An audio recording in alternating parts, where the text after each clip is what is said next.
Well, good morning, people. It's this is a bit unnatural for me because it's somewhere between 8 and 9 a.m. I'm not sure exactly what the time is at the moment, but I decided I'm going to record something a little bit special for you guys because I have just borrowed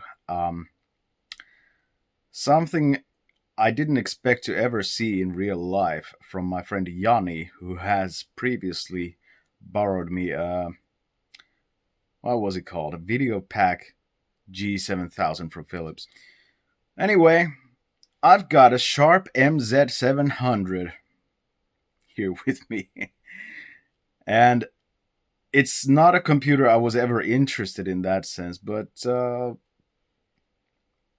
yeah, sure, why not? I'm gonna check this out, what it's all about, and hopefully it's fun for at least you guys, if not for me. Hey, let's get on with it.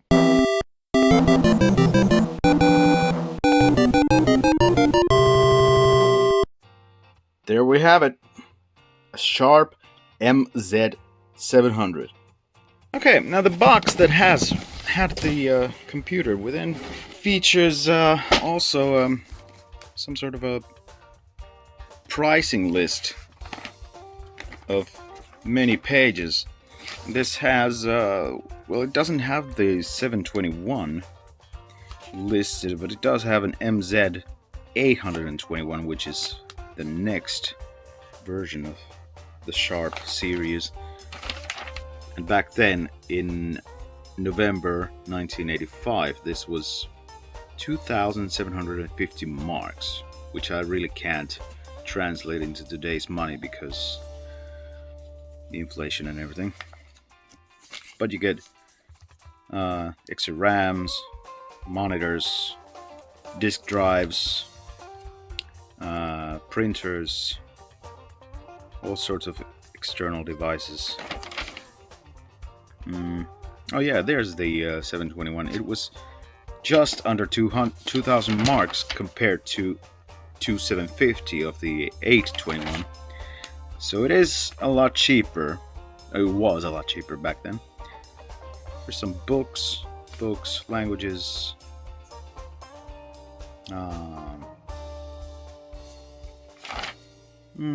all sorts of programs for sale, games listed here, some markings from the previous owner. Yeah, lots of stuff. And then there's a Finnish owner's handbook manual thing that really has a lot of nice information in it, which I should probably read, but I'm just gonna do enough reading to know how to load games and what this thing is all about. Yeah, some nice hand-drawn pictures here, etc, etc. Yeah, now I'm gonna run through all the cable things that you can put in here. Well, there's the power button and the power cable input. I don't know what that FG marked thing is right there, but it is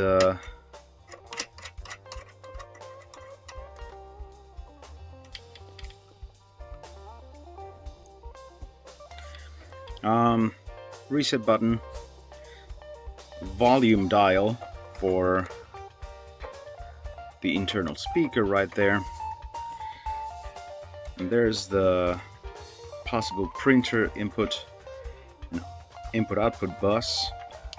And then we get to the visual stuff here. The RGB cable input output thing is right there, and right next to it is the video RF cable, or is it RCA? No, there's the actual RF at the far end of the whole thing.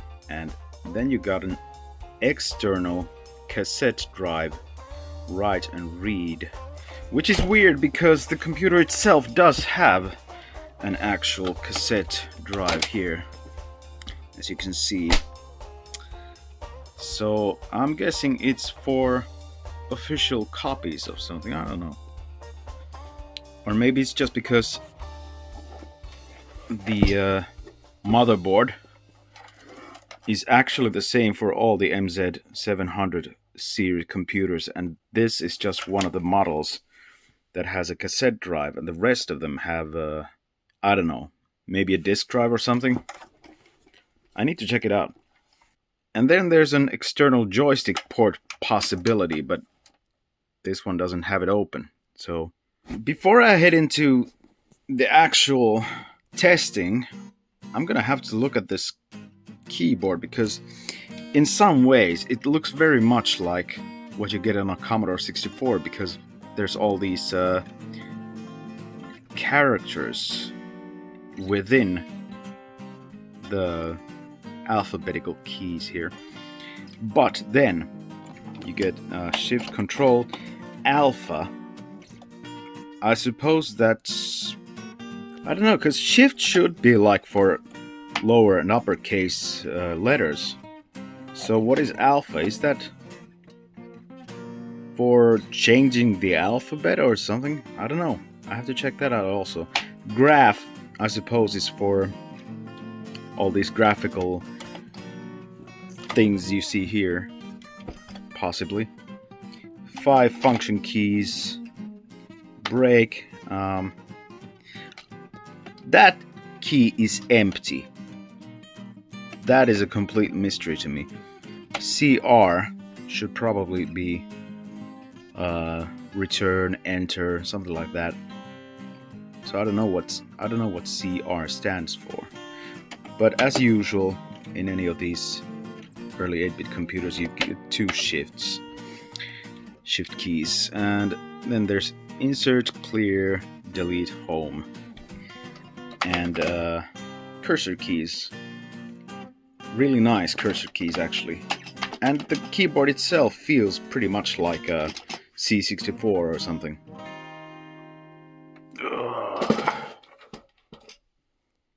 Here were all the tapes that were included in the box. Some of them are games, such as this Raid right here. 10 games for Sharp, including Battle Game, Super Pac-Man, Circus Star, Moving Searcher, Painful Man. What else? It only says the one side of the tape in there. So it has to have a second tape, I guess, somewhere. I don't know. And then there's Outliner, whatever that is. This one and this one include some more games there. Scramble, Breakout, something, Moon Landing, Bowling, Othello, Golf, Guess the Number, sort of thing. And then there's basic interpreters, a quick course into basic, yeah. And then there's some sort of a home financing program right there, and this one has a geography thing and a hangman game. And this, I suppose, has some games in it, but it's not clear whether this is actually a Sharp cassette or what. So that's something I'm gonna have to check out also. Let's see. But it looks like an interesting bunch of stuff. At the very least, I'm gonna try out some of these games, because I'm not gonna go into the basic learning stuff. Oh, and this was also another basic tape, version 1.0A. Applications also, okay. As you can see from this picture here, this is the best I can get out of the RF cable. It's very noisy and gritty.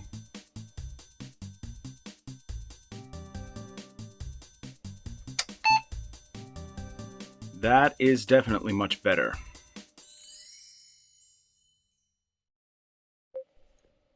Let's try Raid. Of course, you got to rewind it first. And the way this goes is just type in load, press CR to make it prompt play, then push play, and then we wait. I don't know, there's no noise. Maybe the MZ-700 doesn't... Yeah, it's loading RAID 700, but it's not making any noise, so I'm not sure if it's gonna work or not. Maybe it just doesn't make any noise. Let's see what happens.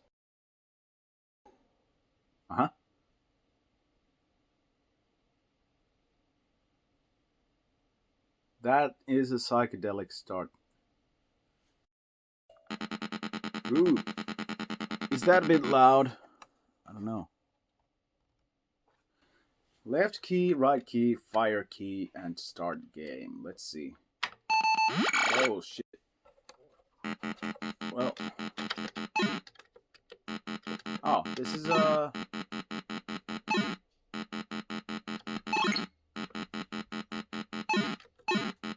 basically a paratroopers clone.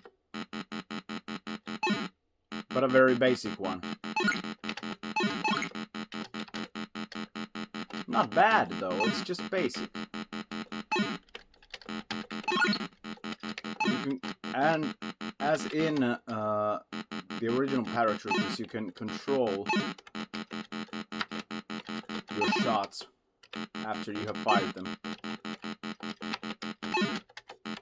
So it's pretty faithful. It's just not an official paratroopers thing. Okay.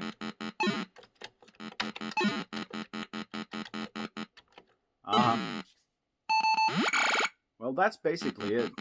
Alright, I'm gonna try this outliner next, but the instructions here say that you're gonna have to load Sharp S-Basic v1.0a, which I suppose this is.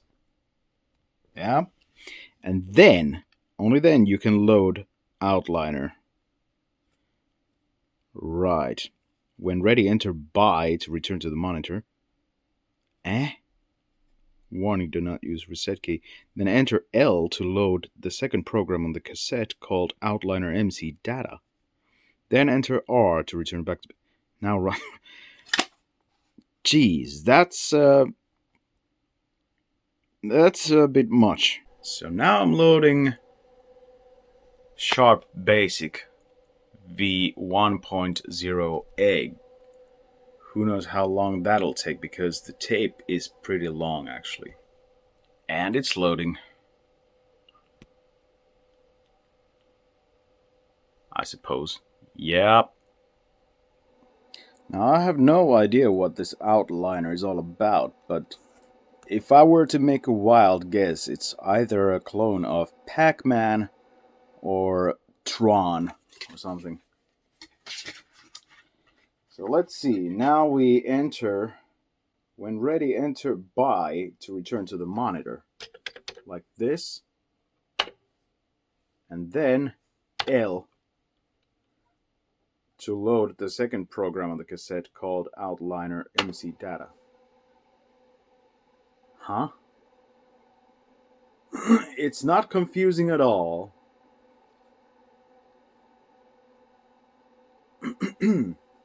Okay, it's loading the machine code data. Alright, it has loaded in the machine code data. Now I have to press R to return to basic, then run. And it's working!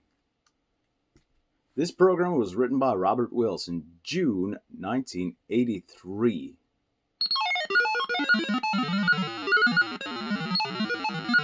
Okay. Do you need instructions? Yes, please. Got your paper on galactic travelway. Score 8 seconds with the diamond for 200 points. Watch for the danger eaters. When you have completed the travelway, a neutral will appear and you get a bonus of 1,000 points. A 6 number and the bonus takes away about a 3. Say you can get after the travelway, which will be filled in after the time bonus has been reduced by 300. Lose life if 1 top pair eater, 2 enter to 2, 3 time bonus without. You have 3 life and gain an extra life at 1,000 points and then every 100 points at worst. Use cursor, yeah. Finally, key. The n00b's gap maker. Gap maker. Aha. Okay. So this actually looks more like an Amidar clone. Well, oops. Okay. Except you don't actually have to paint any of these boxes. Oh. Crap.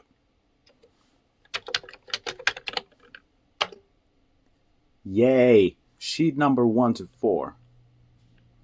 Well, let's try 3 because, okay. Wait.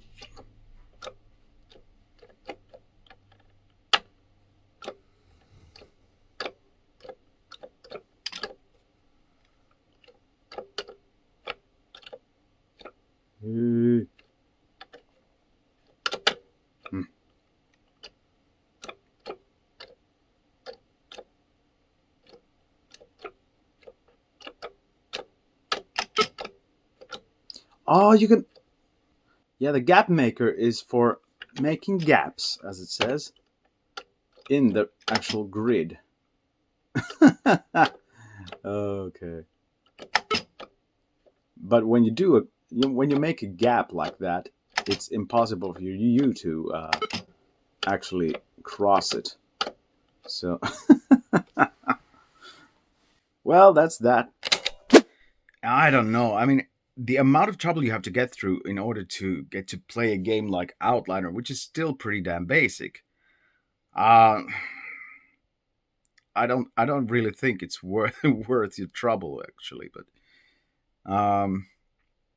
let's plow on. Let's see what's in store. Oh wow, that's the first loading screen I've seen on the MZ-700 so far. Oak battle game. Yeah, I'm trying the first game out of this one right now. 10 games. Of which there are only 5 left because the second tape is missing, obviously.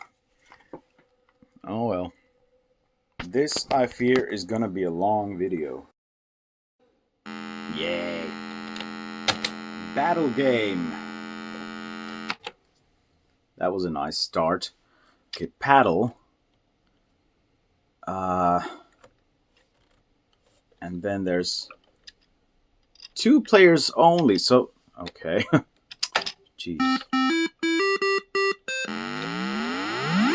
Right.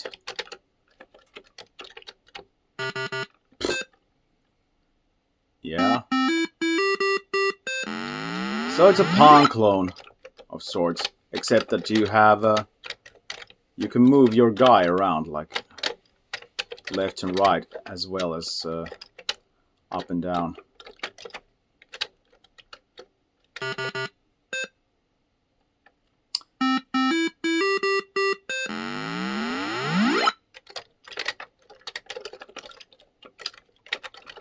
Yeah, I think we've seen enough of that. Yeah.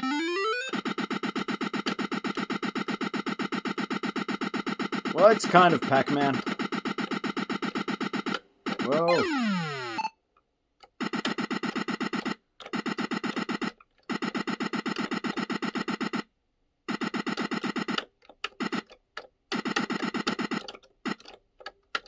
Hey,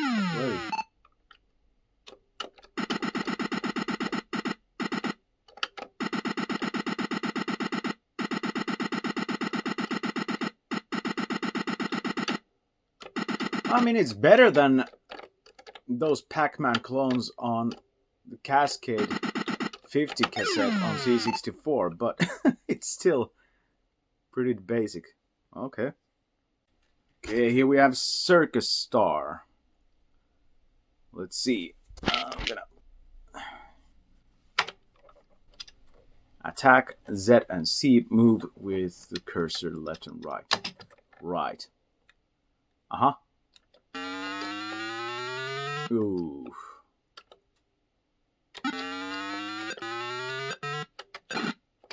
Ah, okay. This is kind of funky. Whoa.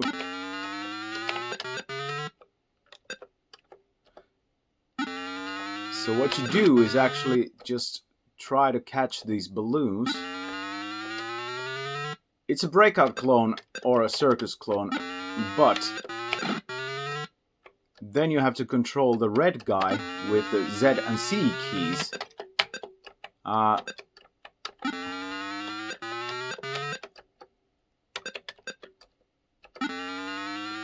And it can catch those balloons with the sort of lasso that he makes.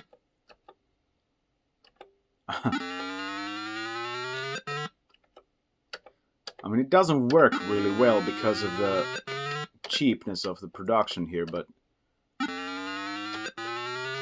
what do you expect? It's kind of basic.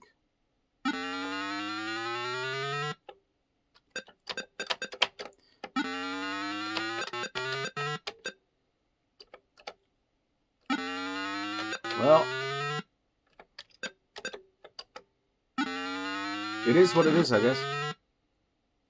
I mean, this could be never ending because it's such an easy game to play in that sense. But it just doesn't work well enough to make any progress. What just happened there? I mean, these balloons keep disappearing all the time. It's ridiculous.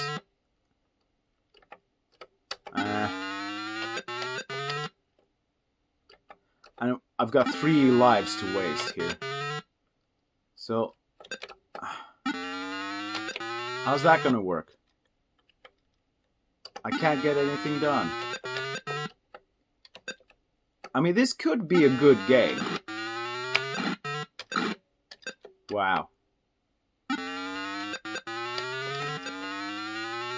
Yeah, there's a sort of addicting quality about this game, even though it's pretty crap.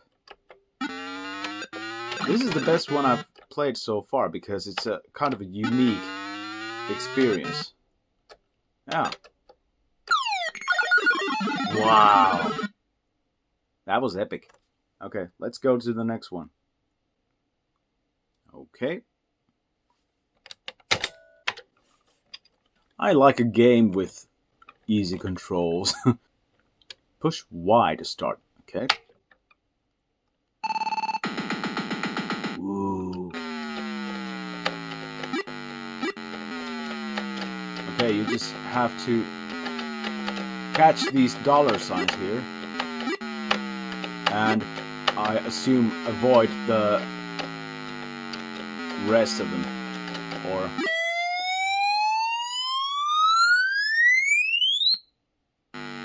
wow. Whoop. So... no. Those you can also catch. And then we move on.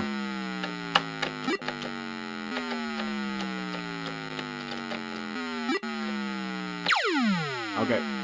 The blue ball is definitely an enemy.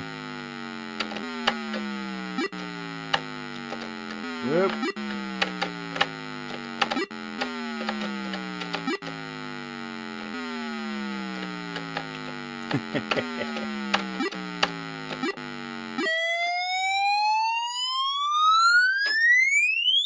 That's gonna sound nasty on the video.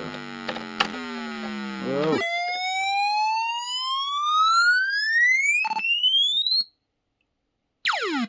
Very good. Challenging stage. Right. So these... everything just moves faster, right? Well, I guess it's challenging.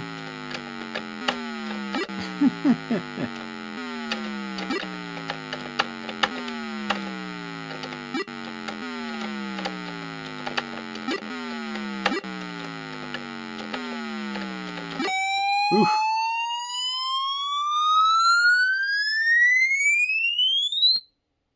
Yep. What?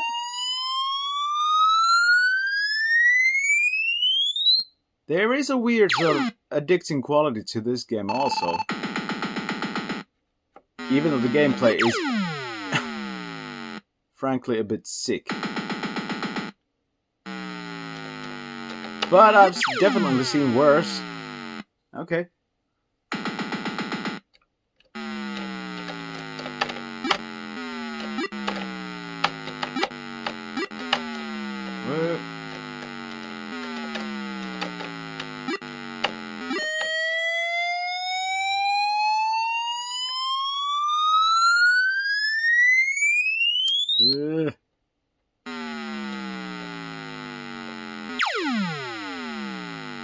Was that it?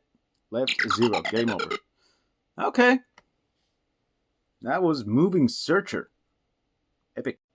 Yeah, we've got Zatsoft's Painful Man by Snail.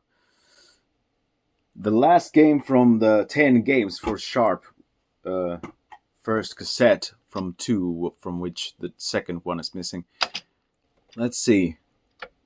Aha, it's a Pac-Man clone, basically. Or something. So, I don't know what am I supposed to do here?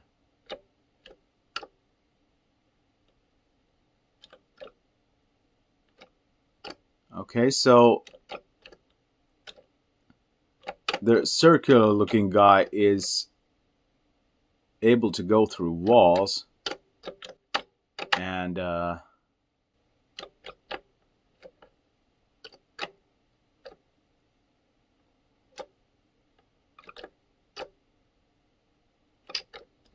don't know, man. I suppose I'm just gonna have to eat all these plus signs from the maze. Whoa. But what does it all mean? Why is the man painful? And what am I supposed to do about it? Oh! No, not really my favorite game from this slot. I mean, the title screen was pretty interesting. Nice to look at, but yeah.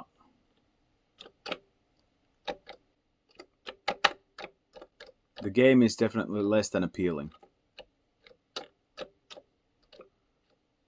Let's see, I'm gonna try to get his attention here so I can move back up. Yeah, he's a sort of a homing kind of an enemy here.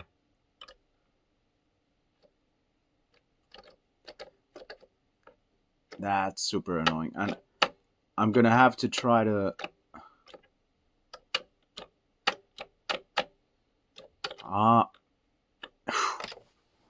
right. So it's just a very long Pac-Man clone. And it doesn't have any sounds even, so... Well, the good thing is, of course, that it doesn't sound bad on the camera, but oh well. Yeah, definitely the least impressive game of this tape. Nope. I'm not gonna play it anymore. I guess the obvious problem with the Sharp MZ-700 is really its lack of programming languages, I guess. I mean, even the basic has to be loaded from tape. Although you can load stuff without the basic also. It doesn't make sense to me because I've always had computers with basic installed in them already, so this is kind of weird. Yeah. Except for the Atari, actually doesn't have a Atari 800. It doesn't have an inbuilt basic. It has to be loaded from somewhere. But this Sharp is pretty weird because the only possible method of loading games in is through the tape. And with games that require some basic or machine language, you have to load in the basic or machine language loader or interpreter or something. I can't really get my head around it at this point, but you know, it's around 9 a.m. anyway. Yeah, it's weird. Alright, I just figured out what these alpha and graph buttons actually do. I'm gonna type in some LOL. So it says LOL there. But pushing the alpha does absolutely nothing because it's already in alphabet mode. So pushing graph lets you do these graphical things. And pushing graph again does nothing because then you need to go back into alphabet mode. Yep, that's what it does. So I decided to give a chance to this self-compiled tape. I had to load the Sharp Basic interpreter before loading in Nightmare Park as it's doing right now. Let's see what happens. Not holding my breath. Ready. Nightmare Park. Uh-huh. Do you want instructions? Yeah, sure.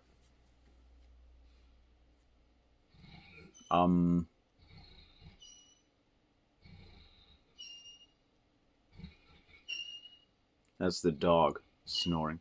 The idea of this game is to be one of the few people to survive in Nightmare Park. If you succeed, light a fire in the house. Press any key for more gory details. That sounds good. Use north, south, or east to move about the park. NSE. Why exactly? Good luck, you're gonna need it. Excuse for the dogs sleeping. Noises there in the background. North, south, and east. Uh-huh. Okay. You've been trapped in a field of rampaging ghosts. The idea is to get... Okay. What the... Okay.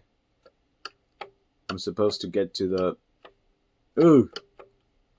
Oh no, I've been caught. Nightmare Park claims another victim. Okay, let's have another go. Yes. And here we go again. Right.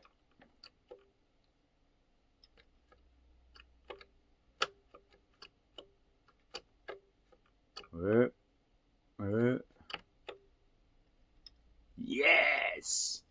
Oh boy, this must be a lucky day. A cloud of radioactive dust is falling. You have 5 seconds. What?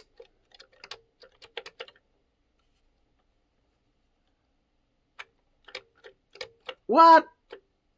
Okay, well done, Eugenie. It's a close thing. Oh, jeez. The mad professor confronts you at 21, 28,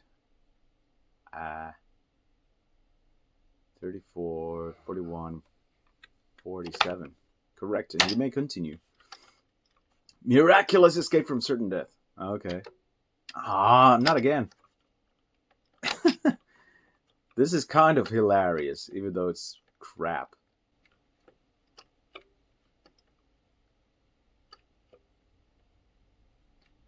Nightmare Park. Alright, you cut it fine, but just made it. Okay.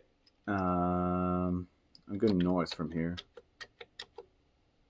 When you're caught in a complex maze and you must collect 15 diamonds and escape all within... Oh, jeez. 15 diamonds. And where am I? There. Right, let's go.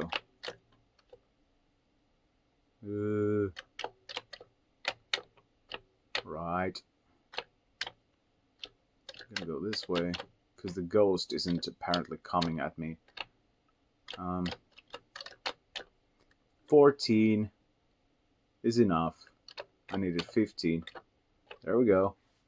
Like to live dangerously, friend. Right, here we go. Fleet of alien craft. Right. Okay, this is just a really crappy avoid 'em up face. Ah. Whew. Well, that was fun while it lasted. Okay. Good. No. Alright, we have 3D car race here. Brake, acceleration, left and right, start, and 1. Alright. Start. Ah.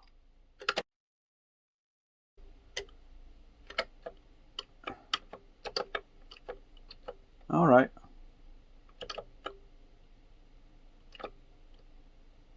Ooh, what is this? Oh, that's slippery. Right. Ooh. Jeez. Ah. Oh, no.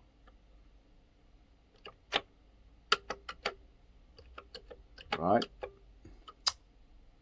Crap.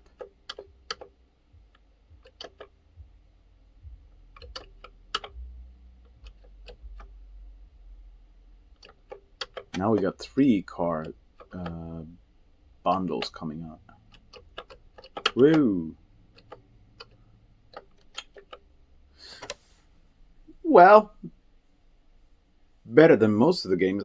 Alright, here's another game called Gobbler, which I suspect is gonna be another Pac-Man clone, but let's see.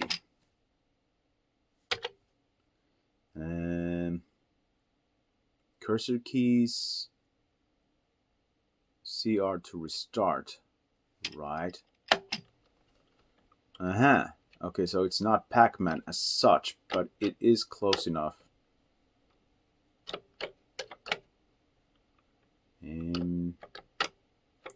Ouch.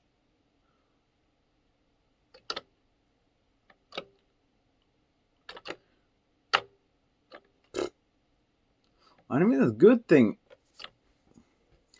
about games that don't have sounds, in this case, is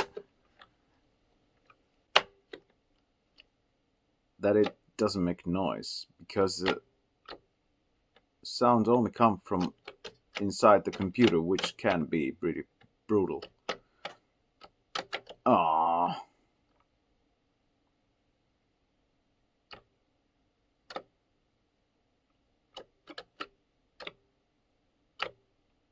Ooh.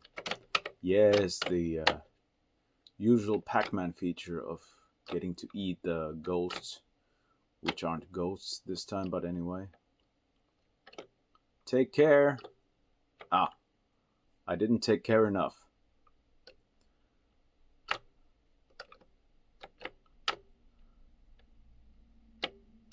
Woo.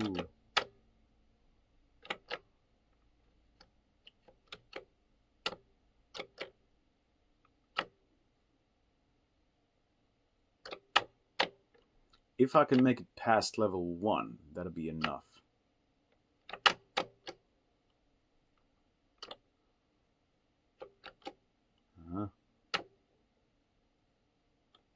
Yep. Great. Well, the game doesn't change apart from getting a bit faster.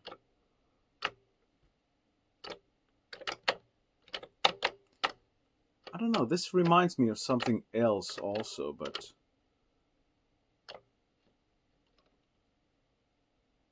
not enough to remember right now. Well, not a bad one, but yeah. This is called Astro-Blaster ADLKJJ. Okay, start. Okay. Well, this looks kind of interesting. So is this kind of an asteroids type of thing, maybe? J. Oh. Gets a while to get used to these keys here. Alright. This is actually almost impressive here. Because this plays somewhat like the actual asteroid. It's just a little clunkier. Yeah, Astro-Blaster is this one. Where do I go now? Oh, it's just, yeah. Well, there's no sounds. Thankfully, maybe. But it plays okay. I kind of like the LED look of this game. But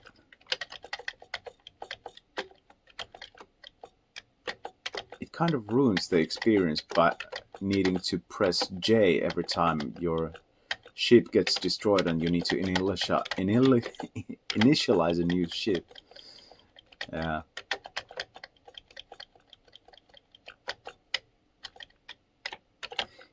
Yeah, it kind of destroys the flow of the experience by needing to push J every time you die and you need to reinitialize a new ship. But other than that, it's a surprisingly good Asteroids clone. Not my favorite type of game, but from all the games that I've played on this MZ-700 so far, it's actually the best one, I think, despite having no sound. But yeah, that's it. Enter your name, followed by CR. Thank you. Yep. Well, what could I say about this thing? I mean, it's an interesting machine, to be sure. I mean, because the processor is a Z80, the same thing that the ZX Spectrum has. It has a lot of potential, but I don't think it has ever been put to good use, at least that I know of. I have looked into what other offerings the Sharp MZ-700 has on the internet, and for the most part it's pretty basic stuff.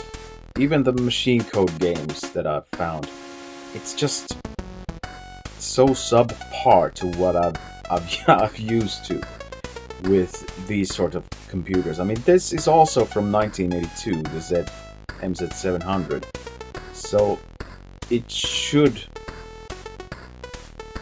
I think it should be able to do more than what it has to offer. I suppose it's just that users haven't found a way to give it anything better. The biggest problem I definitely have with the Sharp MZ-700 is that some of the games require loading a basic interpreter first before loading the actual game, and that is an intense annoyance, because while I don't have anything against tape loading as such, the problem that you can't actually hear the tape loading, that is a problem, because you can't really tell whether the game is loading or not, if it works or not. So no, this is not really my kind of a 8-bit computer, and I'm pretty sure I'm never gonna buy one for myself. But it's an interesting experience to have if you can have access to one of these things. But I am looking forward to having a go at as MZ-800 if I ever can. So maybe that's the next one, who knows?